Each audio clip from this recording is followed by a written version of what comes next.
ngingakashomi ngiyacela amakhosi kumkani nonke nokumwazi irigala yami endiphethe today.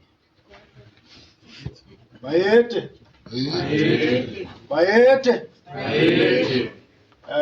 Comrade Velile Mbangambulo, one of the leaders MK Party ngibuya eKatlehong. I want to explain the position MK Party towards amakhosi. Uma ngi-explain the position ngifuna ukusho ukuthi if noma abo wazi ukuthize okuba kwenziwa umuntu we-MK Party, but no us clear today ukuthi kahle kahle u-MK Party ubani yini esibeka la, because thina su-MK Party asidingi invitation. Ngiyazi ukuthi today nisi-invitile into enamakhosi asidingi u-invitwa, inkosi iyasidonsa noma budlula ngomgwaqo.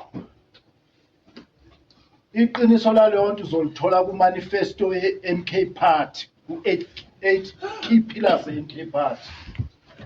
Umhlaba sikhuluma siqondise kwe-MK Party ukuthi umhlaba siyawuthatha ngaphandle kokukhokhela sinikeza amakhosi. Uma kukhona imember ye-MK Party endaweni ohlala kuyo noma subject yakho emakhaya faka iskipa ufuna ummise uma undaba ezithi uthi uyayazi MK Party wena kahle kahle, athi ngazi uZuma uthi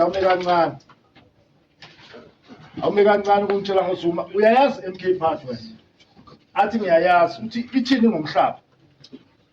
MK Party ithini ngomhlaba ngoba MK Party ithi umhlaba siqoqene sihlangene nje, umhlaba subuyisela emakhosini asukhokhela umhlaba. Iposition ye-MK Party, MK Party ingxenye khona ikumkani egquba usuka ithi we are the subjects of amakhosi.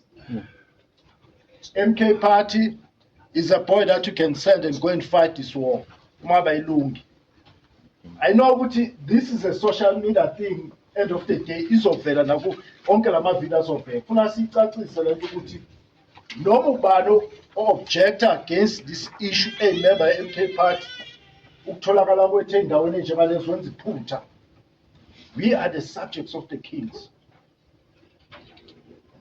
Let's spear awusukume comrades sukume baye abantu abazali into ngoba inhlangano ezingumazihamba zofoma amaphathi zambe zithatha izinto zizifaka kumarigalazo zingana understanding. Lesa spear usibonayo akusona se political party. It's not a spear of the MK Party, lesa spear.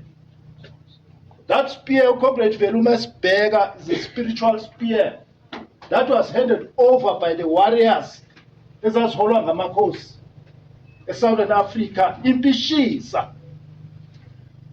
Bathi abelungu base bedlilizwe kodwa bakwazi ukuthumeza lo mkhonto. Lo mkhonto uza ngalowo moya. This is a spiritual spear.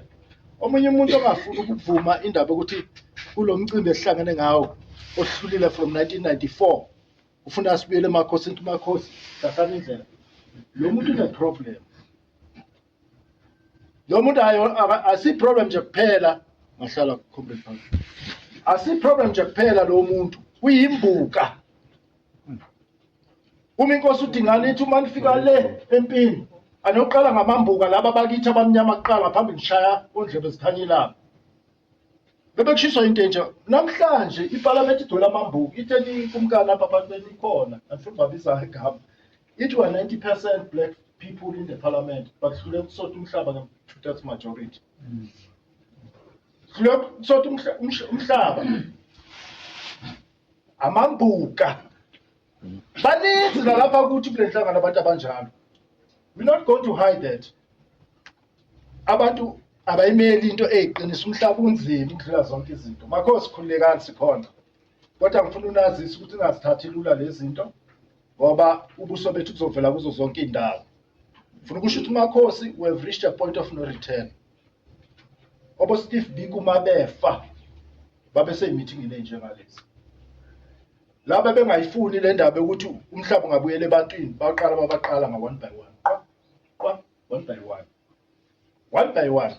Ngitshela amakhombisi kunenamba efonayo la esingayazi efonela wonke amakhombisi akakhuluma umuntu wakho. So you'd never know what's happening.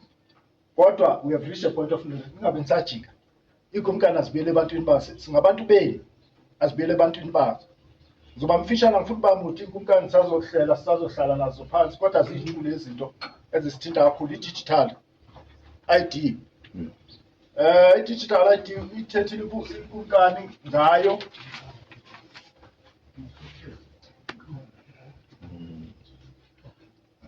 ithethile ikumkani ngayo i-digital ID yanaba siyivile ithetha icacisa lento isicacele mna ndizawuthi nje in short words nge-digital ID it's a new virus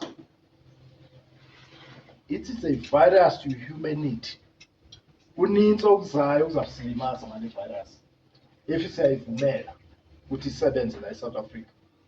All wars that were created by the Jewish community from the First World War, Second World War, naleni ibonayo ababhizi ngayo pha athi amaJuda uma iphela bazobe rich kakhulu ku-industry really uma bheka formula injalo zihlulekile ukwehlisa even 1 billion people ukuthi bashone but i-digital ID uma beyicacisile lento in a second million ingalala in a second million just a computer press a button people they go laba ngathi ba strong kakhulu ku pan africanism they go so bazawusazi sonke basisote masinyana le referendum ndayicela kumkani cela sihlalele phansi nazo zonke ikumkani siyithethe lento because one shot why Mr lost the battle and sikule xesha elithi istruggle manje sokugqibela ngicela nindivwe kakuhle kumkani ngoku we are at the last stage of the revolution. After the revolution, I used to be back on any revolution. If I see Zimbabwe is in, because after this one, we're all going to be slaves. Petty than that, we're all going to be slaves after this one. This is the last revolution. So then, yomhlaba siyayivuma. What does it? A certain party begging methodology.